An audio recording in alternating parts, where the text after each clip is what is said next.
The downfall of Arizona basketball is a story that was clouded by NCAA violations, self-imposed bans, missing the tournament the past 3 years after always being the stereotypical team that was on the brink of the Final Four, and now head coach Sean Miller is fired, and the Arizona basketball program is taking a different direction, and this is a very historic program in college basketball that had fantastic tradition under the famous head coach Lou Olson. Today I'll be talking about what happened under Sean Miller and how he was fired and where the program is heading now. But before I get into the downfall of Sean Miller, if you could hit that subscribe button, we are giving away a free shirt at the end of every week, and this Friday I will be giving away a total of 3 shirts, so make sure you subscribe to the channel now. Now we'll get into the details at the end of the video. Now, before taking over Arizona basketball, Sean Miller was previously the head coach at Xavier for 5 seasons, going to 4 NCAA tournaments, including 1 Elite 8 run. Then he took over as the head coach of Arizona in 2009, and after a season, wow, did things take off fast after coming from Cincinnati, Ohio. So 2011, he made the Elite 8. Now this team lost to UConn, and this team famously was led by Derek Williams, who was taken 2nd overall in the draft. Then their next NCAA tournament run was in 2013 when they made the Sweet 16. Then 2014, they got a 1 seed, led by Aaron Gordon, and made it to the Elite 8 before losing to Wisconsin by 1 point. So that could have been a Final Four team, however they just came up short. Then in 2015, they got a 2 seed. They once again made it to the Elite 8, and this time again, they lost to Wisconsin. Now this team famously was led by TJ McConnell, Rondae Hollis-Jefferson, Stanley Johnson, and Sean Miller had notoriously been the guy who couldn't get to the Final Four after once again coming up short, once again to Wisconsin. 2016 was a first-round exit to Wichita State, but 2017 felt like a team that could get to the Final Four. They earned a 2 seed and were really good that season. They beat North Dakota and St. Mary's before losing to Xavier, however, a school that Sean Miller coached at. Now this team had Kadeem Allen, Raleigh Alkins, and Alonzo Trier, and Lauri Markkanen. This was a really good team that just came up short. Honestly, it felt like maybe they were just a year away, but I also think this team could have really challenged Gonzaga for that Final Four spot. This could have been the team to get to the Final Four. 2018 was that meme season that everybody kind of looks back on because the FBI stuff happened. DeAndre Ayton and Sean Miller obviously had to sit out a game, and this was a really good team despite that happening.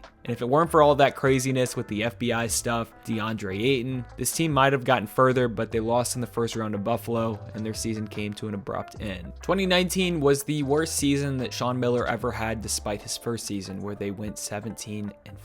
But 2020 seemed like a redemption season. Nico Mannion, Josh Green, and Zeke Naji were legit maybe the 3 best players on one team under Sean Miller. They're also a pretty decent team throughout the season, and at times they showed flashes of great potential. The tournament had been played, maybe this team would have gone on a run and made Sean Miller's first Final Four.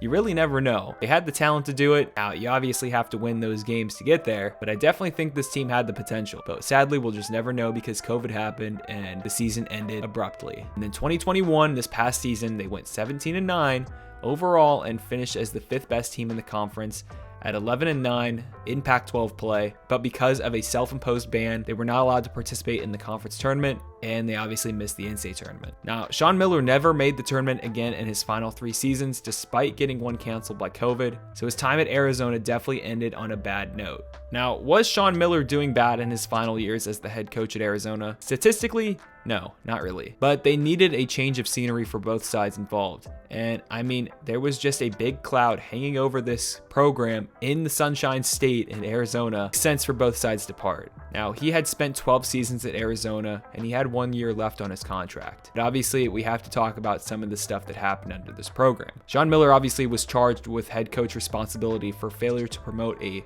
atmosphere of compliance. The administration, however, stuck by his side for 4 years, and then they fired him in early April, 37 days after the season ended. It was kind of an odd timing, especially after his past 2 seasons.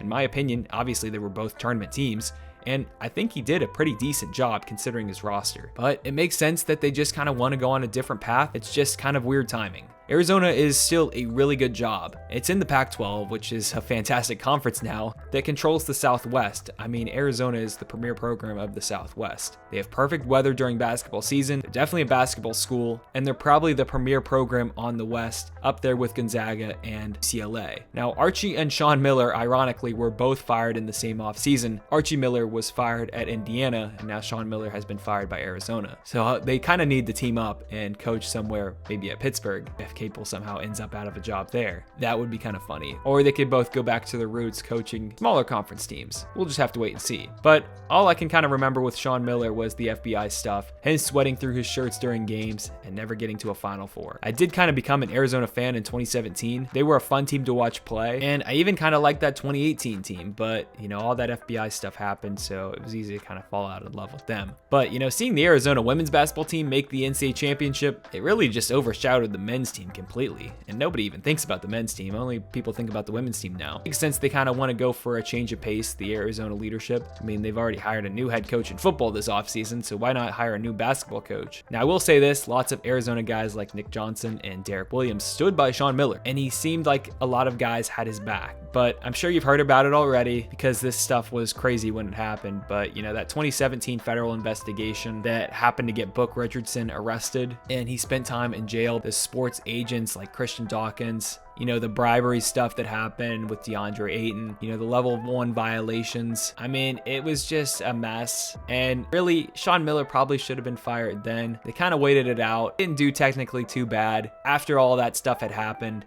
but they just kind of want a change of pace. And the Arizona job really reminds me of Louisville when it opened. Chris Mack got things turned around pretty instantly. Now, is Chris Mack doing as good as people thought he would do when he got there? No, not necessarily. I do think that Arizona will be good again, but I do think that people are just not giving Sean Miller enough credit for what he did there. Arizona won at least a share of 5 Pac-12 regular season championships under Sean Miller. He won over 400 games in his career, had a 73+ winning percentage, multiple conference championships, multiple Sweet 16s, made a couple Elite 8s. They never had a losing season under Sean Miller. Sean Miller had some really good teams at Arizona. He just never got to the Final Four. He had guys get drafted pretty early in the NBA draft. He basically did everything you could as a college basketball coach except for getting to the Final Four. But it just kind of stinks because now he's going to be remembered at Arizona for the FBI stuff more than anything else, and it's just a little kind of a shame to look back on how it ended because there was a lot of promise when things kind of first started there for him at Arizona. So bright, and now it's just a clouded mess. But Arizona basketball has now found their new head coach, and the head coach in waiting and Mark Few's right-hand man, Tommy Lloyd, who has been at Gonzaga, and Arizona's leadership took some time to figure out their next head coach. Tommy Lloyd was, in my opinion, kind of unfairly treated by the former Arizona guys, and I can understand why, because they all wanted a former Arizona alum. But Tommy was the head coach in waiting at Gonzaga. He's a fantastic recruiter, and I mean, the guys they were pulling at Gonzaga internationally and then getting all of the top talent in the United States, I mean, come on, this is a really good hire. It's great he's staying on the West Coast. He's going to go after international guys, so get ready for that, Arizona. Tommy is a guy that people reportedly really love, and he will have to earn the respect of the former Arizona guys, but give him a chance because Tommy's a really good coach, and this is not some out-of-the-blue hire that makes no sense, and they should have gone after an alum. This is somebody that really a lot of schools would covet. If Tommy earns the respect of the former Arizona guys, he will have success, but if not, it will be a challenge, and honestly, it's really not Tommy's fault to his own. I'm all for hiring former alums, but Tommy is somebody that will do really well. Please give him your respect. He gets international guys, he gets transfers, which is really important right now. I mean, Gonzaga has kind of been built off transfers, at least, to carry them to the next level, and he helped Mark Few turn Gonzaga into just a small school that makes the tournament, team that makes the national championship game consistently. Now we will just have to wait and see how Tommy Lloyd does after Sean Miller was fired, if he can keep on this tradition at Arizona and really elevate Arizona again back into the national eye. So let me know what you guys think about Sean Miller getting fired and what you guys think about Tommy Lloyd taking over. But before the video ends, again, if you haven't already, hit that subscribe button. I'll be giving away a free shirt of your team to one subscriber at the end of every week. Make sure you subscribe with notifications on, and most importantly, comment down below. The winner will be randomly selected, and the best way to increase your chances of winning is to comment on more videos since it's completely random. You can follow me on Twitter for live updates on everything happening in the sports world. Thank you for checking out my channel, and I will see you in the next video. Peace.